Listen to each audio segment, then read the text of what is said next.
क्या गवर्नमेंट आपसे टैक्स लेकर किसी एक धर्म के मंदिर, मस्जिद या चर्च को फंड कर सकती है? अगर आप किसी रिलीजन को फॉलो नहीं करते, फिर भी क्या आपके पैसे उस रिलीजन के लिए यूज हो सकते हैं?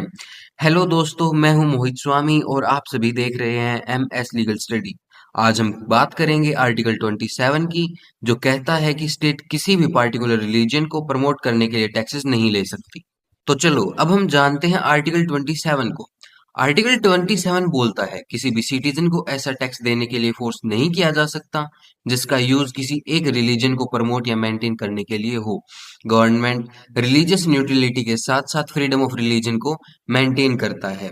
साथ ही आर्टिकल 27 हमें चार और भी राइट्स देता है। चलो हम जानते हैं। आर्टिकल 27 के अंडर चार राइट्स आते हैं। राइट फर्स्ट डील करता है फ्रीडम फ्रॉम कंपेल्ड टैक्सेस के साथ, यानी किसी भी पर्सन को किसी रिलीजियस डेनोमिनेशन या फिर किसी स्पेसिफिक रिलीजन को प्रमोट करने के लिए टैक्सेस पे करने के लिए फोर्स नहीं किया जा सकता। वहीं right second protection of public funds के साथ डील करता है। किसी भी पब्लिक फंड को रिलीजियस प्रमोशन के लिए यूज नहीं किया जा सकता। पब्लिक फंड्स को सेक्युलर पर्पज के लिए यूज किया जा सकता है। यानी वहीं राइट थर्ड इंडिविजुअल लिबर्टी यानी फ्रीडम ऑफ कॉन्साइंस के साथ डील करता है। राइट थर्ड कहता है किसी भी पर्सन को किसी ऐसे स्पेसिफिक रिलीजन को सपोर्ट करने के लिए फोर्स नहीं किया जाएगा जिस रिलीजन को वो फॉलो ही नहीं करता।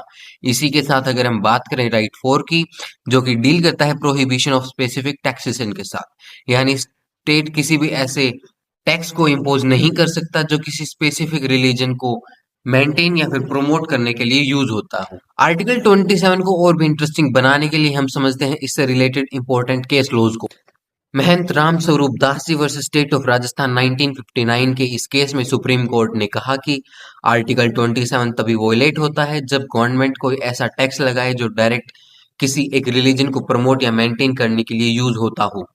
कोर्ट ने यह भी क्लैरिफाई किया, अगर गवर्नमेंट रिलीजियस इंस्टीट्यूशंस को मैनेज या रेगुलेट करने के लिए फीस लेती है तो वो रिलीजियस टैक्स नहीं माना जाता। इसलिए ऐसे फीस कॉन्स्टिट्यूशनल लीगल होती है, आर्टिकल 27 के अगेंस्ट नहीं होती। फॉर एग्जाम्पल, अगर गवर्नमेंट मंदिर या गुरुद्वारे के एडमिनिस्ट्रेशन को रेगुलेट करने के लिए कोई मैनेजमेंट फीस लेती है तो ये रिलीजन को प्रमोट करना नहीं है, बल्कि ये सिस्टम को प्रॉपरली चलाने के लिए रेगुलेशन है जो कि अलाउड है। कंक्लूजन, आर्टिकल 27 इंश्योर करता है कि स्टेट धार्मिक मामलों में न्यूट्रल रहे, मतलब गवर्नमेंट किसी रिलीजन का साइड नहीं लेगी।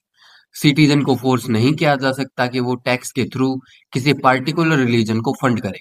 अगर आप किसी धर्म को फॉलो नहीं करते, फिर भी आपके पैसे से उस धर्म को प्रमोट करना गलत है। ये प्रोविजन फ्रीडम ऑफ कॉन्साइंस और रिलीजन को स्ट्रॉन्ग बनाता है, मतलब हर इंसान को अपनी मर्जी से बिलीफ फॉलो करने की आजादी मिलती है बिना प्रेशर के। स्टेट रिलीजियस इंस्टीट्यूशंस की सेक्युलर एडमिनिस्ट्रेशन के लिए फीस ले सकती है, जैसे मंदिर या मस्जिद के मैनेजमेंट, अकाउंट, सेफ्टी वगैरह के लिए ली गई फीस अलाउड होती है। ओवरऑल आर्टिकल 27 इंडियन कॉन्स्टिट्यूशन के सेक्युलर कैरेक्टर को प्रोटेक्ट करता है।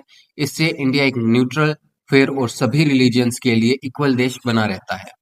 इसी के साथ आज का सेशन कंप्लीट होता है। वीडियो यूजफुल लगा हो तो लाइक, शेयर और सब्सक्राइब करें एम एस लीगल स्टडी। मिलते हैं एक और नेक्स्ट यूजफुल वीडियो में। Thanks for watching.